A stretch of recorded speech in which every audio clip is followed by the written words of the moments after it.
We have an Orlando Magic trade proposal alert. In a new 3-team trade proposed by Atlanta Hawks on SI.com, the Orlando Magic would receive Moody and Santos from the Golden State Warriors, but not at the cost of losing 2 of their big men, Jonathan Isaac and Goga Bitadze. Now, it's no secret that the Magic could use some help in the shooting department, especially after ranking last in three-point percentage last season.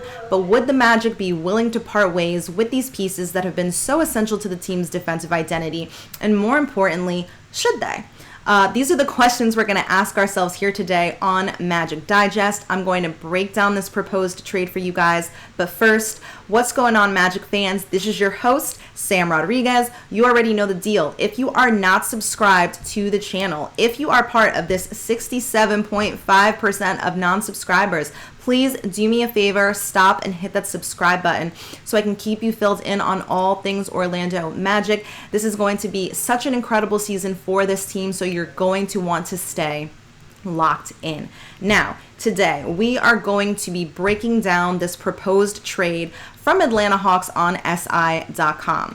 If you've been following along and you caught my last video, then you know it was Atlanta Hawks on SI that proposed the trade that would send Caleb Houston to Atlanta and send Dalton Knecht to Orlando via the Lakers. Now, Caleb Houston ended up signing a 1-year deal with the Hawks anyway earlier this week, but I have to admit I was a little more favorable towards that trade, and I'm going to break down why. Here are the details of the proposed trade. The Atlanta Hawks would receive Goga Bitadze, a 2027 first-round pick via Golden State. Golden State would receive Jonathan Isaac, Jet Howard, and Mo Gay.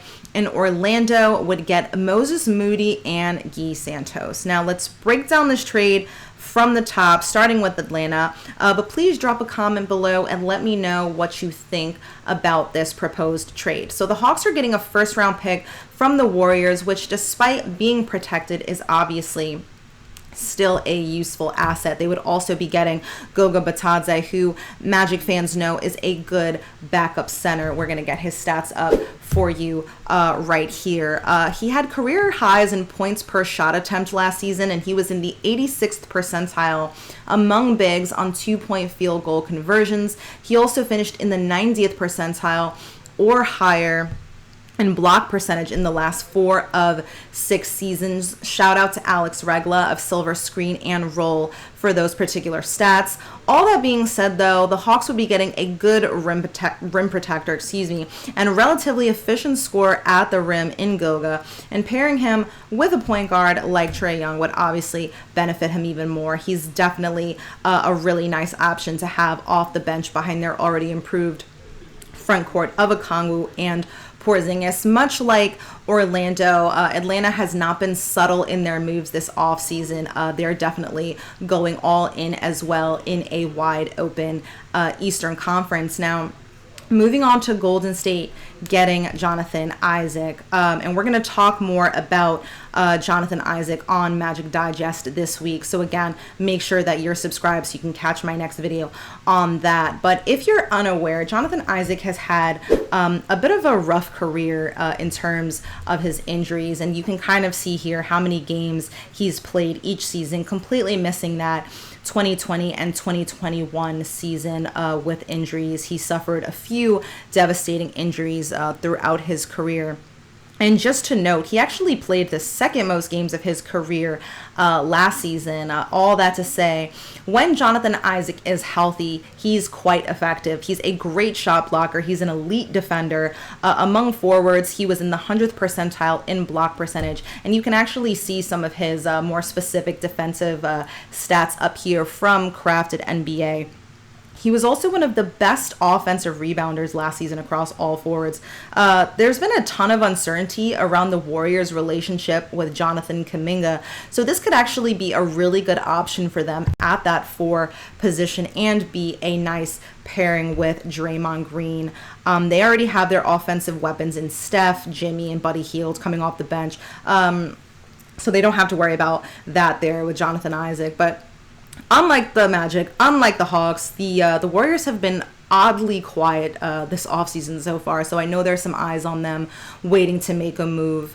Whether or not this is the move only time will tell. But they'd also be getting Mo Gay from Atlanta in this trade. This would only be his third year in the league.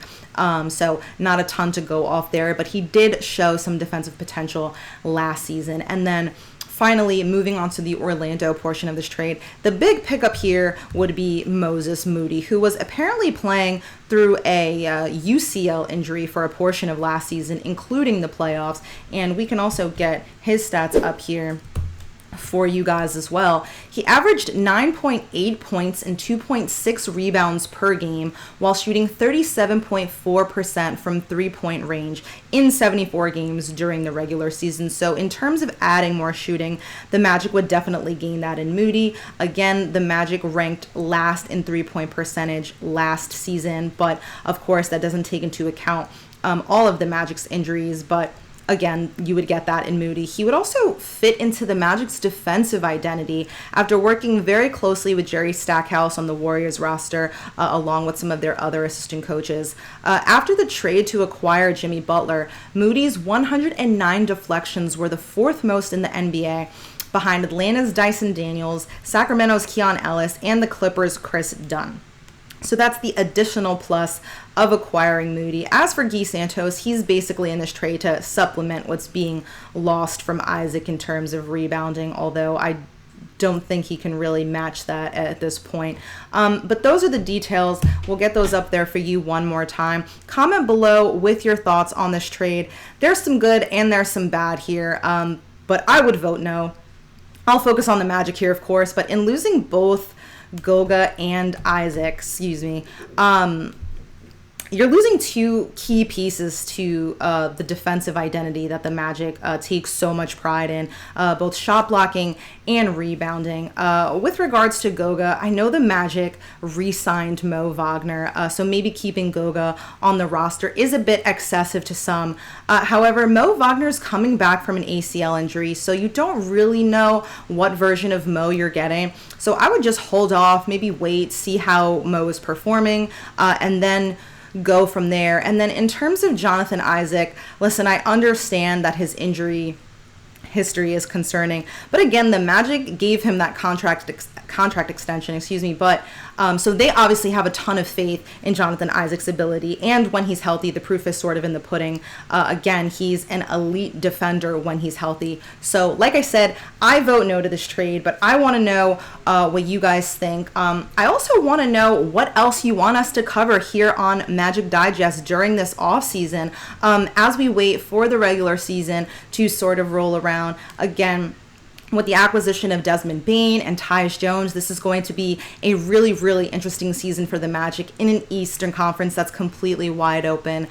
So again, comment, subscribe, let us know what you want us to cover, what news you want us to cover, and I will see you guys next time.